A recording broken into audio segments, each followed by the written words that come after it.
Hi friends, it's me Priya Hariprasad. Welcome to my channel. Welcome to the world of economics. Hope that you all are fine, safe and happy. ഇന്ന് ഞാൻ നിങ്ങളുടെ മുന്നിൽ എത്തിയിരിക്കുന്നത് +2 micro എക്കണോമിക്സിലെ theory of firms under perfect competition എന്ന് പറയുന്ന 4th ലെസന്റെ 3rd പാർട്ടുമായിട്ടാണ്. അപ്പോൾ already ഈ ലെസന്റെ 2 പാർട്സ് ഞാൻ അപ്ലോഡ് ചെയ്ത് കഴിഞ്ഞു. അപ്പോൾ ഇതുവരെയും കാണാത്തവരൊന്ന് കാണാൻ ശ്രമിക്കുക. അതുകൂടാതെ +2ന് ഞാൻ മൈക്രോയിലെ 3 ലെസൺസും മാക്രോയിലെ 3 ലെസൺസും അപ്ലോഡ് ചെയ്ത് കഴിഞ്ഞു. ഒരുപാട് പാർട്സ് ആയിട്ടാണ് ഞാൻ ഇട്ടിരിക്കുന്നത്. എല്ലാ പാർട്സും ഒന്ന് സെർച്ച് ചെയ്ത് കാണാനായിട്ട് ശ്രമിക്കുക. ഓക്കെ, അപ്പം ഇന്നത്തെ ക്ലാസ്സിൽ ഞാൻ നിങ്ങൾക്ക് വേണ്ടി എക്സ്പ്ലെയിൻ ചെയ്യാൻ പോകുന്നത് പെർഫെക്റ്റ് കോമ്പറ്റീഷനില് long run equilibrium. Okay, that means long run equilibrium under perfect competition. Previous വീഡിയോയില് നമ്മൾ എന്താണ് പഠിച്ചത്? Short run equilibrium under perfect competition. അപ്പൊ ഇനി പഠിക്കുന്നത് എന്താണ്? Long run equilibrium under perfect competition. അതാണ് പഠിക്കാൻ പോകുന്നത്. മനസ്സിലായല്ലോ? Okay. Okay, before that, please try to subscribe my channel. Please try to support my channel. Your support is my strength. Okay, then come let's learn together. Let's begin the class. Long run equilibrium under perfect competition. Perfect കോമ്പറ്റീഷനിൽ എങ്ങനെയാണ് long run equilibrium attain ചെയ്യുന്നത്? നമ്മൾ പഠിച്ചു short റണ്ണിൽ equilibrium attain ചെയ്യാൻ വേണ്ടിയിട്ട് in order to attain short run equilibrium under perfect competition there are 3 conditions. അല്ലെ, 3 conditions ഉണ്ടെന്ന് നമ്മൾ പഠിച്ചിട്ടുണ്ട്. അതുപോലെ തന്നെ സെയിം ഇവിടെയും 3 കണ്ടീഷൻസ് ഉണ്ട്. സെയിം തന്നെയാണ്. ഓക്കെ, ചെറിയൊരു വ്യത്യാസമേ ഉള്ളൂ. നമ്മൾ അവിടെ ആവറേജ് വേരിയബിൾ കോസ്റ്റിന്റെ കാര്യം പറഞ്ഞു, പക്ഷെ ഇവിടെ ലോങ് റൺ ആവറേജ് കോസ്റ്റ് എന്ന് മാത്രമേ പറയുന്നുള്ളൂ. ഓക്കെ, അത്രേ ഉള്ളൂ വ്യത്യാസം. അപ്പൊ നോക്കിക്കോളൂ, പറഞ്ഞോളൂ. ഫസ്റ്റ് കണ്ടീഷൻ എന്താണ്? P is equal to MC is equal to MR. Price MCക്കും MRനും ഈക്വൽ ആയിരിക്കണം. First condition. P is equal to MC is equal to MR. That is our first condition. Price MCക്കും MRനും എല്ലാം ഈക്വൽ ആയിരിക്കണം. Okay. The next condition, MC curve should cut the MR curve from below. MC curve MR curve താഴെ നിന്നും വേണം cut ചെയ്യാനായിട്ട്. എന്ന് പറഞ്ഞാൽ MC curve നോൺ ഡിക്രീസിങ് ആയിരിക്കണം, ഇൻക്രീസിങ് ആയിരിക്കണം, മുകളിലോട്ട് പോകണം. കട്ട് ചെയ്ത് കഴിഞ്ഞിട്ട് മുകളിലോട്ട് പോകണം. മനസ്സിലായോ? അപ്പൊ MC curve നോൺ ഡിക്രീസിങ് ആയിരിക്കണം. നോൺ ഡിക്രീസിങ് എന്ന് പറഞ്ഞാൽ എന്താണ്? കുറയാൻ പാടില്ല, ഇൻക്രീസിങ് ആയിരിക്കണം എന്നർത്ഥം. മനസ്സിലായല്ലോ? MC curve should cut the MR curve from below. That is our second condition in order to attain long run equilibrium under perfect competition. Got it? Now here it is the third condition. P is greater than or equal to the minimum point of LRAC. Price എന്ന് പറയുന്നത് greater than or equal to, ഇങ്ങനെയായിട്ട് നമ്മൾ എന്താ greater than or equal to the minimum point of LRAC. LRACയുടെ minimum പോയിന്റിനേക്കാൾ ഒന്നുകിൽ കൂടുതലായിരിക്കണം price, അതല്ലെങ്കിൽ ഈക്വൽ ആയിരിക്കണം. Okay, that is our third condition. അതായത് LRAC എന്ന് പറഞ്ഞാൽ എന്താണ്? Long run average cost. LRAC എന്ന് പറഞ്ഞാൽ എന്താണ്? Long run average cost. Okay, അപ്പം ഈ ലോങ് റൺ ആവറേജ് കോസ്റ്റിന്റെ മിനിമം പോയിന്റിന് ഒന്നുകിൽ ഈക്വൽ ആയിരിക്കണം പ്രൈസ്, അതല്ലെങ്കിൽ അതിനേക്കാളും കൂടുതലായിരിക്കണം പ്രൈസ്. മനസ്സിലായോ? This is our third condition. മനസ്സിലായല്ലോ? അപ്പൊ MC എന്താണ്? P is equal to MC is equal to MR, then MC curve should cut the MR curve from below. That means MC curve is non-decreasing only. Okay, then third condition, price should be more than or equal to what is the minimum point of LRAC. Okay, ഇത്രയും കാര്യങ്ങളാണ് 3 points. ഇനി നമുക്ക് 3 ഡയഗ്രാംസും കൂടെ explain ചെയ്യാനുണ്ട്. അതിൽ ശരിക്കും equilibrium എന്ന് പറയുന്നത് നമ്മുടെ ഫസ്റ്റ് ഡയഗ്രാം ആണ്. ഇത് ലോസ്, ചിലപ്പോൾ നഷ്ടം വരില്ലേ ഫേമിന്, അതാണ് ഇതിനകത്ത് കാണിക്കുന്നത്. ഇതിനകത്ത് പ്രോഫിറ്റ് ഉണ്ടാവില്ല, അതാണ് കാണിക്കുന്നത്. അപ്പൊ നമുക്ക് ഫസ്റ്റ് ഇക്വിലിബ്രിയം എന്ന് പറഞ്ഞാൽ അത് മാത്രം ചോദിക്കുകയാണെങ്കിൽ ഒരുപാട് മാർക്കൊന്നും ചോദിക്കുന്നില്ലെങ്കിൽ എങ്ങനെയാണ് ഇക്വിലിബ്രിയം അറ്റൈൻ ചെയ്യുന്നതെന്ന് ഈ 3 പോയിന്റ്സും എന്ത് ചെയ്യുക, കണ്ടീഷൻസ് എഴുതുക. നമ്മൾ ഒരു ഇൻട്രൊഡക്ഷൻ കൊടുക്കുക അല്ലെ. ലോങ് റണ്ണിൽ ഇക്വിലിബ്രിയം അറ്റൈൻ ചെയ്യാനായിട്ട് 3 കണ്ടീഷൻസ് ഫുൾഫിൽ ചെയ്യണം. ആ കണ്ടീഷൻസ് ഇതൊക്കെയാണെന്ന് എഴുതിയതിനു ശേഷം ഡയഗ്രാം വരയ്ക്കുക. ഡയഗ്രാം വരയ്ക്കാൻ എളുപ്പമല്ലേ? X ആക്സിസും Y ആക്സിസും വരച്ച്, പ്രൈസ് ലൈൻ MR കർവ് വരച്ച്, ലോങ് റൺ AC വരച്ച്, MC വരച്ചാൽ മതി. ഒരു 3-4 പ്രാവശ്യം ഡയഗ്രാം റഫ് ബുക്കിൽ വെറുതെ പെൻസിൽ എടുത്തിട്ട് സ്കെയിലൊന്നും ഇല്ലാതെ വരച്ച് പഠിക്കണം കേട്ടോ. Diagram is important. ഇത് ഇമ്പോർട്ടൻ്റ് ആണ് നമ്മൾ ഡയഗ്രാം വരയ്ക്കുന്നത് കേട്ടോ. നിങ്ങൾക്ക് കാണുമ്പോൾ തോന്നും മനസ്സിലായി, ഇത് AC, ഇത് MC, ഓക്കെ മനസ്സിലാവും. പക്ഷെ എക്സാം ഹാളിൽ പോയിട്ട് നിങ്ങൾ വരയ്ക്കണ സമയത്ത് നിങ്ങൾക്ക് കിട്ടില്ല, എന്തെങ്കിലും ചെറിയ സംശയം വരും, ഡയഗ്രാം തെറ്റിപ്പോകും. അപ്പൊ അതിനാണ് പറയുന്നത് നിങ്ങൾ പഠിക്കേണ്ട രീതി എങ്ങനെയാണ്. ഓക്കെ, എങ്ങനെയാണ് ചെയ്യേണ്ട? ഒരു റഫ് ബുക്ക് എടുത്തിട്ട് വെറുതെ പെൻസിലിൽ 3-4 പ്രാവശ്യം ഒന്ന് വരച്ച് നോക്കും ഓരോ ഡയഗ്രാം. അപ്പൊ നിങ്ങൾക്ക് ഒരിക്കലും തെറ്റില്ല. മനസ്സിലായോ? അതാണ് കറക്റ്റ് എന്താ പറയുക എക്കണോമിക്സിൽ ഇതൊക്കെ പഠിക്കേണ്ട രീതി കേട്ടോ. ഓക്കെ, അപ്പൊ നോക്കിക്കോളൂ. ഇൻ ദിസ് ഡയഗ്രാം, ഇതെന്താണ്? എന്തിന്റെ ഡയഗ്രമാറ്റിക് റെപ്രസെന്റേഷൻ ആണ്? എന്താ പറയാ diagrammatic representation of long run equilibrium under perfect competition അല്ലെ. ഇങ്ങനെ എഴുതണം, നമ്മൾ എക്സ്പ്ലെയിൻ ചെയ്യണം കേട്ടോ. ഡയഗ്രാം വരച്ചതിന് ശേഷം അടിയിൽ എക്സ്പ്ലെയിൻ ചെയ്യണം. അപ്പൊ ലോങ് റൺ ഇക്വിലിബ്രിയം ഒരു ഫേം അറ്റൈൻ ചെയ്യുന്നു പെർഫെക്റ്റ് കോമ്പറ്റീഷനിൽ, അതിന്റെ ഡയഗ്രാം ആണ് ഇത്. എക്സ് ആക്സിസിലെ ഔട്ട്പുട്ട് ആണ് മെഷർ ചെയ്യുന്നത് അല്ലെ. ഇതല്ലേ എക്സ് ആക്സിസിലെ ഔട്ട്പുട്ട്, വൈ ആക്സിസിലെ പ്രൈസും കോസ്റ്റും പ്രൈസും ആണ് അല്ലെ. പിന്നെ നമുക്ക് എത്ര, we have 3 curves, 1 2 and 3, 3 curves ഉണ്ട് അല്ലെ. എന്തൊക്കെയാണ്? MR കർവ്, അതായത് price is equal to MR, അതൊരു curve. then LRAC, long run average cost curve. then finally എന്താണ്? LRMC, long run marginal cost curve. അങ്ങനെ 3 കർവ് ഉണ്ട്, അത് എഴുതണം. ഓക്കെ, ഇങ്ങനെയൊക്കെയാണ് എക്സ്പ്ലെയിൻ ചെയ്യേണ്ടത് കേട്ടോ. അത് കഴിഞ്ഞിട്ട് E is the equilibrium point. E എന്ന് പറയുന്നത് എന്താണ്? equilibrium point at which both MC and MR are equal. ഇത് MR കർവ് ആണ്, MR ആണല്ലോ. നമ്മൾ പ്രീവിയസ് ക്ലാസ്സിൽ പഠിച്ചിട്ടുണ്ട് MR പ്രൈസും ഒരു സ്ട്രൈറ്റ് ലൈൻ ആയിരിക്കും, പാരലൽ ടു OX ആക്സിസ് ആയിരിക്കും, അതും എഴുതണം കേട്ടോ. ഓക്കെ, എന്നിട്ട് എന്താ നമ്മൾ എഴുതണ്ടേ? ഈ പോയിന്റിലെ MCയും MRും ഈക്വൽ ആണ് അല്ലേ. MC MRനെ കട്ട് ചെയ്തിരിക്കുന്നു, ഈക്വൽ ആണ്. ഫസ്റ്റ് കണ്ടീഷൻ, പ്രൈസും MRും MCയും ഈ പോയിന്റിൽ ഈക്വൽ ആണ്. ഫസ്റ്റ് കണ്ടീഷൻ ഫുൾഫിൽ ചെയ്തു. then our second condition, MC curve should cut the MR curve from below. നോക്കിക്കോളൂ, താഴെ നിന്നല്ലേ കട്ട് ചെയ്തിരിക്കുന്നത്, വല്ല ഡൗട്ട് ഉണ്ടോ? ഇല്ല, താഴെ നിന്നും കട്ട് ചെയ്തിരിക്കണം. അതിനുശേഷം അത് ഇൻക്രീസിംഗ് ആണ്, നോൺ ഡിക്രീസിംഗ് ആയിട്ടാണ് പോയിരിക്കണം. സെക്കൻഡ് കണ്ടീഷൻ ഫുൾഫിൽ ചെയ്തു. നൗ തേർഡ് കണ്ടീഷൻ, ഓക്കെ, എന്താണ്? Price should be more than or equal to the minimum point of LRAC. Price എങ്ങനെയായിരിക്കണം? ഒന്നോ ഈക്വൽ ആയിരിക്കണം ഈ LRACയുടെ മിനിമം പോയിന്റ്. ഇതല്ലേ LRACയുടെ മിനിമം പോയിന്റ് താഴെ വരുന്നത്. ഒന്നുകിൽ ഇതിന് ഈക്വൽ ആയിരിക്കണം, അല്ലെങ്കിൽ ഇതിനേക്കാളും കൂടുതലായിരിക്കണം പ്രൈസ്. ഇപ്പൊ ഇവിടെ എന്താണ്? ഈക്വൽ ആണ്. അപ്പൊ അത് മതിയല്ലോ, കണ്ടീഷൻ ഫുൾഫിൽ ചെയ്താൽ മതിയല്ലോ. LRACയുടെ മിനിമം പോയിന്റിന് ഈക്വൽ ആണ് ഇവിടെ പ്രൈസ്. എല്ലാവരും ഒരേ പോയിന്റിൽ കൂട്ടിമുട്ടുന്നില്ലേ? അപ്പം ഇതാണ് ഇക്വിലിബ്രിയം. അങ്ങനെയാണ് ഇവിടെ ഫേം എന്ത് അറ്റൈൻ ചെയ്തു? ഇക്വിലിബ്രിയം അറ്റൈൻ ചെയ്തു ലോങ് റണ്ണിൽ. മനസ്സിലായല്ലോ? ഈ എന്ന് പറയുന്ന ഇക്വിലിബ്രിയം പോയിന്റിൽ MCയും MRും ഈക്വൽ ആയി കട്ട് ചെയ്തപ്പം MC താഴെ നിന്നും കട്ട് ചെയ്തു. അതേപോലെ ഈ LRAC എന്ന് പറയുന്നത് ആവറേജ് കോസ്റ്റിന്റെ മിനിമം പോയിന്റിന് ഈക്വൽ ആയി ഈ പോയിന്റിലെ പ്രൈസും MCയും എല്ലാം. ശരിയല്ലേ? അപ്പൊ നമ്മൾ എന്ത് അറ്റൈൻ ചെയ്തു? ഇക്വിലിബ്രിയം അറ്റൈൻ ചെയ്തു. അപ്പൊ ദിസ് ഈസ് എന്താണ്? Long run equilibrium under perfect competition. മനസ്സിലായല്ലോ? ഓക്കെ, അപ്പൊ ഔട്ട്പുട്ട് മെഷർ ചെയ്യുന്നു, കോസ്റ്റും പ്രൈസും ആണ്. ഏതൊക്കെയാണ് കർവ് എന്ന് എഴുതുക. ഈ MR കർവ് എന്തുകൊണ്ട് സ്ട്രൈറ്റ് ലൈൻ ആണ്, പാരലൽ ടു OX ആക്സിസ്, പ്രൈസിൽ ചേഞ്ച് വരുന്നില്ല, പെർഫെക്റ്റ് കോമ്പറ്റീഷൻ എന്ന് പറയുന്നു. ഓക്കെ, ഇതെല്ലാം എഴുതുന്നു, ഇത് കട്ട് ചെയ്യുന്നു, നല്ല ഏത് എക്സ്പ്ലെയിൻ ചെയ്യണം കേട്ടോ. അപ്പൊ റിപ്പീറ്റ് ചെയ്താൽ നിങ്ങൾക്ക് എക്സ്പ്ലനേഷൻ കിട്ടും. മനസ്സിലായല്ലോ? ഇനി ലോസ് വരുന്ന സിറ്റുവേഷൻ എങ്ങനെയാണെന്ന് നോക്കാം. നോക്കിക്കോളൂ, ഇവിടെ LRAC എന്ന് പറയുന്നത് മുകളിലാണ് വന്നിരിക്കുന്നത്. LRAC കർവ് കണ്ടോ? മുകളിലാണ് വന്നിരിക്കുന്നത്. പ്രൈസ് ഇവിടം വരെയുള്ളൂ, പ്രൈസ് ലൈൻ ഇവിടെ. ഓക്കെ, ഇവിടം വരെയുള്ളൂ പ്രൈസ്. ഓക്കെ, അപ്പൊ പ്രൈസ് എന്ന് പറയുന്നത് ഞാൻ ഇവിടെ എഴുതി കാണിച്ചു തരാം. പ്രൈസ് എന്ന് പറയുന്നത് OPEQ ആണ്. ഇത്രയേ പ്രൈസ് ഉള്ളൂ. ശരിയാണോ? OPEQ എന്ന് പറയുന്നതാണ് നമ്മുടെ പ്രൈസ്. ദിസ് മച്ച് ആണ്, ഇത്രയുമാണ് പ്രൈസ്. പക്ഷെ കോസ്റ്റ് ഇതുവരെയും കോസ്റ്റ് ഉണ്ട്, എന്ന് വെച്ചാൽ ഇത് തൊട്ട് ഇതുവരെയും കോസ്റ്റ് ഉണ്ട്. OCBQ വരെ കോസ്റ്റ് ഉണ്ട്. OCBQ, ശരിയല്ലേ? അപ്പൊ ഇവിടെ എന്താണ്? ആവറേജ് കോസ്റ്റ് എന്ന് പറയുന്നത് ഗ്രേറ്റർ ദാൻ പ്രൈസ് ആണ്. ശരിയല്ലേ? ആവറേജ് കോസ്റ്റ്, പ്രൈസ് ഇവിടെ കിടക്കുന്നു, ആവറേജ് കോസ്റ്റ് അതിന്റെ മുകളിൽ കിടക്കുന്നു. അപ്പൊ കോസ്റ്റ് കൂടുതലും പ്രൈസ്, നമ്മൾ വിൽക്കുന്ന സാധനത്തിന്റെ വില കുറവാണെങ്കിൽ നമുക്ക് എന്ത് കിട്ടും? ലോസ് കിട്ടും. അപ്പം ഈ ഡിഫറൻസ് ഉണ്ടല്ലോ, ഇത് തമ്മിലുള്ള ഡിഫറൻസ് എന്താണെന്ന് അറിയാമോ? PCBE. എന്താണ്? PCBE. ഈ റെക്ടാംഗിൾ പോർഷൻ ഇല്ലേ, ഇതാണ് ഇത് തമ്മിലുള്ള ഡിഫറൻസ്. ശരിയല്ലേ? മൊത്തത്തിൽ ഇത്ര കോസ്റ്റ് ഉണ്ട്, ഇത്രയും പ്രൈസ് ഉണ്ട്. അപ്പൊ ഇത് മൈനസ് ചെയ്യുമ്പോൾ നമുക്ക് ഈ ഒരു പോർഷൻ അല്ലേ കിട്ടുക, ഈ ചെറിയ റെക്ടാംഗിൾ അല്ലേ കിട്ടുക.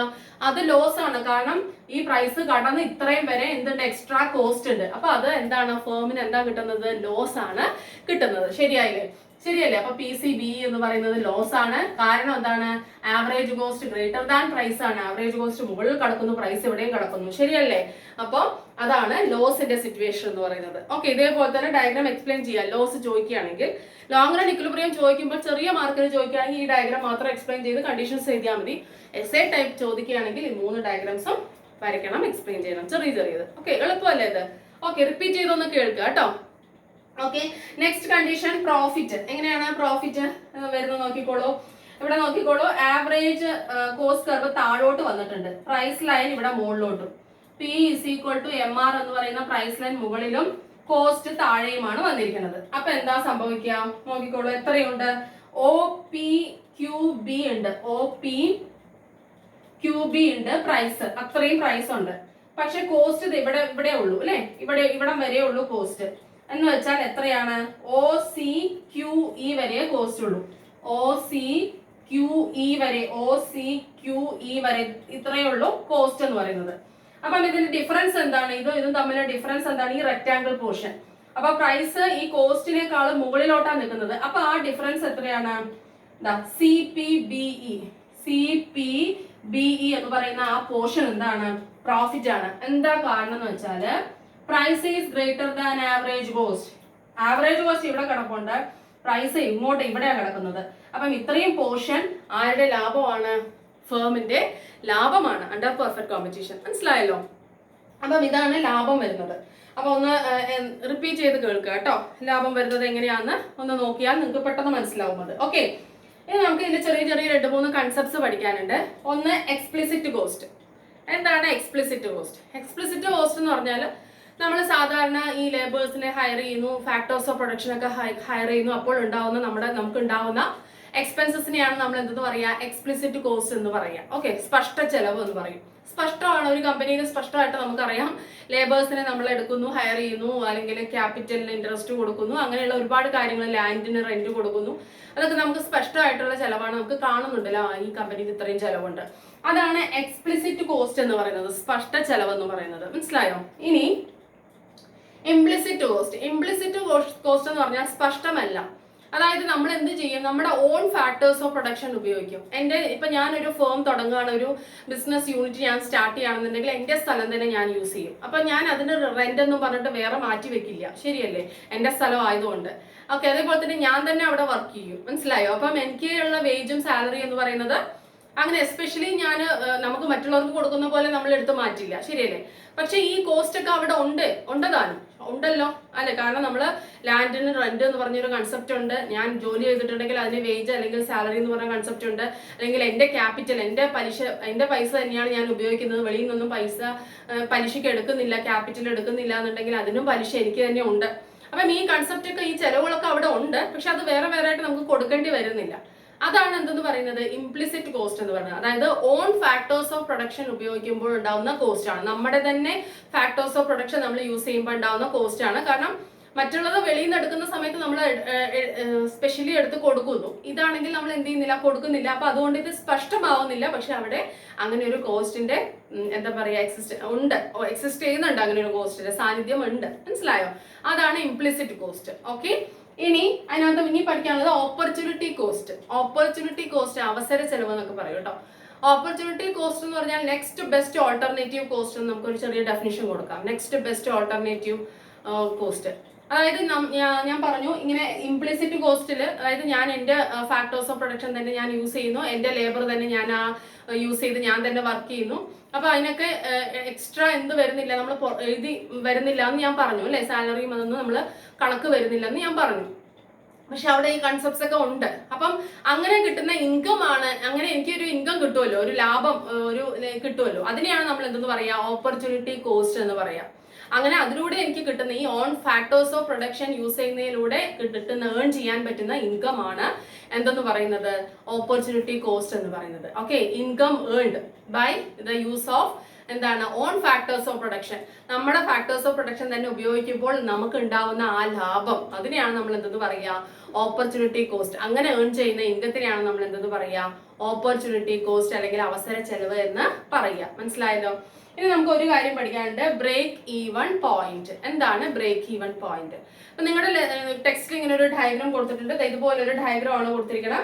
എന്ന് വെച്ചാൽ എന്താണ്? ഇവിടെ എം സിയും എം ആറും എന്താവണം? ഈക്വൽ ആവണം. MCMR ഈക്വൽ ആണ്. അതായത് ടോട്ടൽ കോസ്റ്റും ടോട്ടൽ റവന്യൂവും ഈക്വൽ ആയി കഴിഞ്ഞാൽ എന്താണ്? അതിനെ ബ്രേക്ക് ഈവൺ പോയിന്റ് എന്ന് പറയും. ടോട്ടൽ കോസ്റ്റും ടോട്ടൽ റവന്യൂവും ഈക്വൽ ആവുന്ന പോയിന്റിനെയാണ് ബ്രേക്ക് ഈവൺ പോയിന്റ് എന്ന് പറയാം.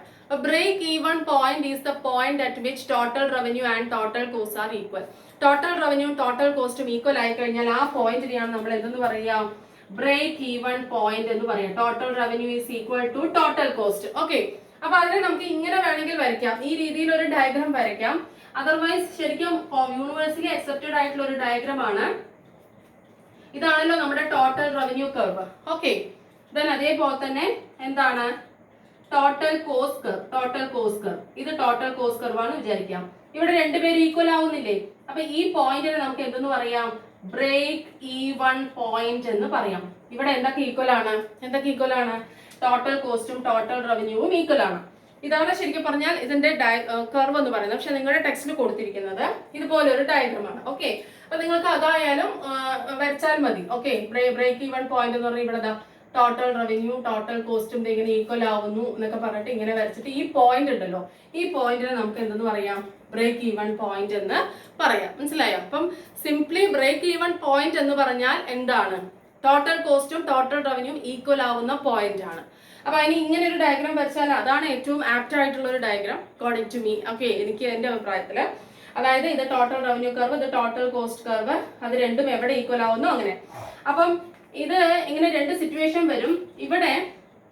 ഇവിടെ കോസ്റ്റ് കൂടുതലും റവന്യൂ കുറവാണ് അല്ലെ. ഈ പോയിന്റ് നോക്കി റവന്യൂ കർവ് താഴെയും കോസ്റ്റ് കൂടുതലും. അപ്പൊ ഇവിടെ എന്താ കിട്ടുക? ലോസ് ആണ്. ഓക്കെ, ഇവിടെ നോർമൽ പ്രോഫിറ്റ്, ബ്രേക്ക് ഈവൻ പോയിന്റിലെ നോർമൽ പ്രോഫിറ്റ്. ഇവിടെ അതായത് no profit, zero profit. Break even point എന്ന് പറഞ്ഞാൽ എന്താണ്? സീറോ പ്രോഫിറ്റ്, പ്രോഫിറ്റും ഇല്ല ലോസും ഇല്ല, കോസ്റ്റും റവന്യൂവും ഈക്വൽ ആണ്. ഇനി അത് കഴിഞ്ഞു പോകുമ്പോൾ റവന്യൂ മുകളിലോട്ടും കോസ്റ്റ് താഴോട്ടും വന്നു. അപ്പൊ എന്താണ് ഇവിടെ നമുക്ക് പ്രോഫിറ്റ് കിട്ടും. ഇവിടെ എന്ത് കിട്ടും? പ്രോഫിറ്റ് കിട്ടും. മനസ്സിലായോ? അപ്പം എന്താണ് ബ്രേക്ക് ഈവൻ പോയിന്റ് എന്ന് പറഞ്ഞാൽ? It is the point at which both total revenue and total cost are equal. Total revenue total കോസ്റ്റും ഈക്വൽ ആവുന്നതാണ്.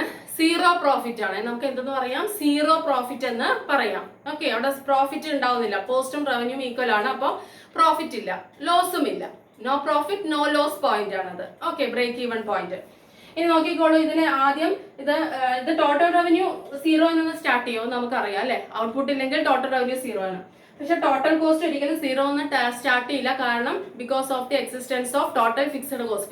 ഫിക്സഡ് കോസ്റ്റ് ഒക്കെ ഉള്ളത് കൊണ്ട് ടോട്ടൽ കോസ്റ്റ് ഒരിക്കലും സീറോ എന്ന് സ്റ്റാർട്ട് ചെയ്യില്ല. അതുകൊണ്ട് ഇവിടെ നിന്ന് സ്റ്റാർട്ട് ചെയ്യുന്നു. ഓക്കെ, നോക്കിക്കോളൂ. അപ്പൊ ഇങ്ങനെ വരുമ്പോൾ ഇവിടെ കോസ്റ്റ് മുകളിലാണ്, റവന്യൂ താഴെയാണ്, അപ്പൊ ഇവിടെ ലോസ് ആണ്. അത് കഴിഞ്ഞ് ഇവിടെ രണ്ടുപേരും കൂട്ടിമുട്ടുന്നു. അപ്പം അവിടെ കോസ്റ്റ് റവന്യൂ ഈക്വൽ ആണ്, സീറോ പ്രോഫിറ്റ് ആണ്. Okay, no profit no loss, പ്രോഫിറ്റും ഇല്ല ലോസും ഇല്ല. That is the point of break even. അതിനെയാണ് നമ്മൾ എന്തെന്ന് പറയാ? ബ്രേക്ക് ഈവൺ എന്ന് പറയാം. Got it? അതിനുശേഷം എന്താ സംഭവിക്കുന്നത്? റവന്യൂ മുകളിലോട്ടും പോകുന്നു, കോസ്റ്റ് താഴോട്ടും. എന്ന് വെച്ചാൽ റവന്യൂ കൂടുതലും വരുമാനം കൂടുതലും കോസ്റ്റ് കുറവും. അപ്പൊ അതെന്താണ്? വരുമാനം കൂടി ചെലവ് കുറഞ്ഞാൽ എന്താണ്? പ്രോഫിറ്റ്.